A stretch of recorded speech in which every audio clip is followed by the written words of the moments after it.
Muy buenos días, estudiantes de primer año, ¿cómo están? Espero que muy bien. Vamos a dar comienzo a las actividades que vamos a hacer durante este último periodo del año. Ya estamos llegando casi al final, así que bueno, vamos a hacer unas actividades que son un conjunto de todo lo que hemos visto en el año, ¿sí? O la mayor parte de lo que hemos visto, y es muy importante que ustedes las realicen y las manden, ¿sí? Para poder terminar este año felices y contentos todos. Vamos a empezar con una lectura de un cuento que se llama El crimen casi perfecto, es de Roberto Arlt, un escritor argentino. Después van a buscar un poquito de información sobre él, pero bueno, se los presento. Ahí está el señor Roberto. Y vamos a empezar con la lectura. Es, como ya lo menciona el título, El crimen casi perfecto es un cuento policial. Leemos. La coartada de los tres hermanos de la suicida fue verificada. Ellos no habían mentido. El mayor, Juan, permaneció desde las 5 de la tarde hasta las 12 de la noche. La señora Stevens se suicidó entre las 7 y las 10 de la noche, detenido en una comisaría por su participación imprudente en un accidente de tránsito. El segundo hermano, Esteban, se encontraba en el pueblo de Lister, desde las 6 de la tarde de aquel día hasta las 9 del siguiente. Y, en cuanto al tercero, el doctor Pablo, no se había apartado ni un momento del laboratorio de análisis de leche de la Herpasía, donde estaba adjunto a la sección de dosificación de mantecas y de cremas. Lo más curioso del caso es que aquel día los tres hermanos almorzaron con la suicida para festejar su cumpleaños, y ella, a su vez, en ningún momento dejó de traslucir su intención funesta. Comieron todos alegremente. Luego, a las 12 de la tarde, los hombres se retiraron. Sus declaraciones coincidían en un todo con las de la antigua doméstica que servía hacía muchos años a la señora Stevens. Esta mujer, que dormía afuera del departamento, a las 7 de la tarde se retiró a su casa. La última orden que recibió de la señora Stevens fue que le enviara por el portero un diario de la tarde.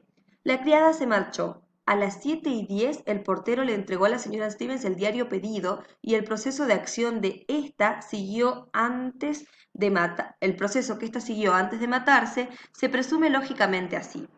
La propietaria revisó las adiciones en las libretas donde llevaba anotadas las entradas y las salidas de su contabilidad doméstica, porque las libretas se encontraban sobre la mesa del comedor con algunos gastos del día subrayados.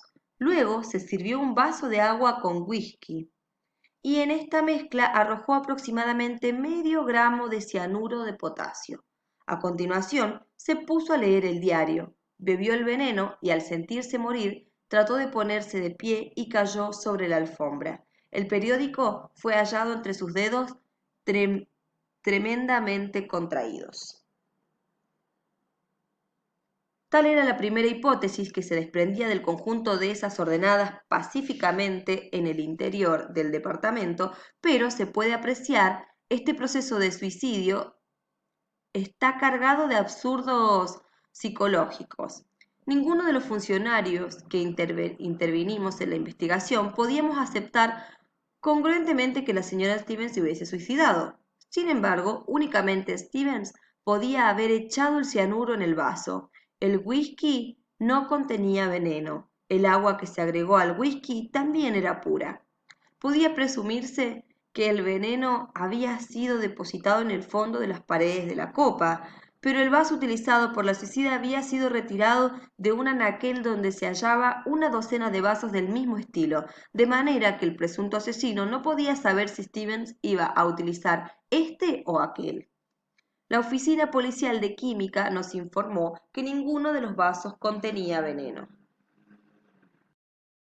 El asunto no era fácil. Las primeras pruebas mecánicas como las llamaba yo, no nos inclinaban a aceptar que la viuda se había quitado la vida por su propia mano, pero la evidencia de que ella estaba distraída leyendo un periódico cuando la sorprendió la muerte transformaba en disparatadas las pruebas mecánicas del suicidio.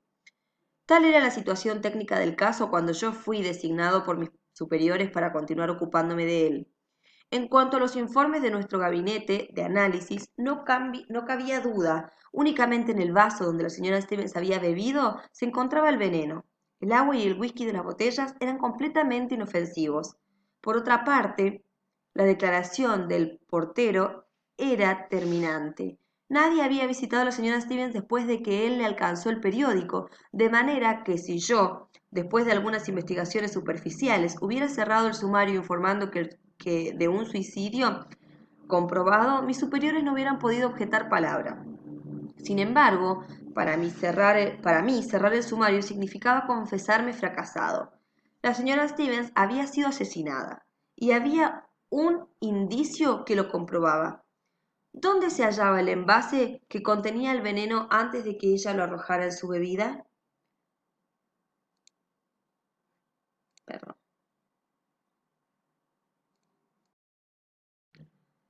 Por más que nosotros revisáramos el departamento, no nos fue posible descubrir la caja, el sobre o el frasco que contuvo el tóxico. Aquel indicio resultaba extraordinariamente sugestivo. Además, había otro. Los tres hermanos de la muerta eran tres bribones. Los tres, en menos de 10 años, habían despilfarrado los bienes que heredaron de sus padres. Actualmente, sus medios de vida no eran del todo satisfactorios. Juan trabajaba como ayudante de un procurador especializado en divorcios. Su conducta resultó más de una vez sospechosa y lindante, con la presunción de un chantaje. Esteban era corredor de seguros y había asegurado a su hermana en una gruesa suma a su favor. En cuanto a Pablo, trabajaba de veterinario, pero estaba descalificado por la justicia e inhabilitado para ejercer su profesión, convicto de haber dopado caballos. Para no morirse de hambre, ingresó en la industria lechera, se ocupaba de los análisis. Tales eran los hermanos de la señora Stevens. En cuanto a esta, había enviudado 3 veces. El día del suicidio cumplió 68 años, pero era una mujer extraordinariamente conservadora, gruesa, robusta, enérgica, con el cabello totalmente renegrido. Podía aspirar a casarse una cuarta vez y manejaba su casa alegremente y con puño duro. Aficionada a los placeres de la mesa, su despensa estaba provista de vinos y comestibles, y no cabe duda de que sin aquel accidente la viuda hubiese vivido 100 años. Suponer que una mujer de ese carácter era capaz de suicidarse es desconocer la naturaleza humana. Su muerte beneficiaba a cada uno de los tres hermanos con 230.000 pesos. La criada de la muerta era una mujer casi estúpida y utilizada por aquella en las labores groseras de la casa. Ahora estaba prácticamente aterrorizada al verse engranada en un procedimiento judicial. El cadáver fue descubierto por el portero y la sirvienta a las 7 de la mañana, hora en que ésta, no pudiendo abrir la puerta porque las hojas estaban aseguradas por dentro con cadenas de acero, llamó a su auxilio al encargado de la casa. A las 11 de la mañana, como creo haber dicho anteriormente, estaban en nuestro poder los informes del laboratorio de análisis. A las 3 de la tarde abandonaba yo la habitación donde quedaba detenida la sirvienta, con una idea brincando en mi imaginación. ¿Y si alguien había entrado en el departamento de la viuda rompiendo un vidrio de la ventana y colocando otro después que volcó el veneno en el vaso? Era una fantasía de novela policial, pero convenía verificar la hipótesis. Salí decepcionada del departamento. Mi conjetura era absolutamente disparatada. La mesilla, solidificada, no revelaba mudanza alguna. Eché a caminar sin prisa. El suicidio de la señora Stevens me preocupaba. Diré una enormidad. No policialmente, sino deportivamente.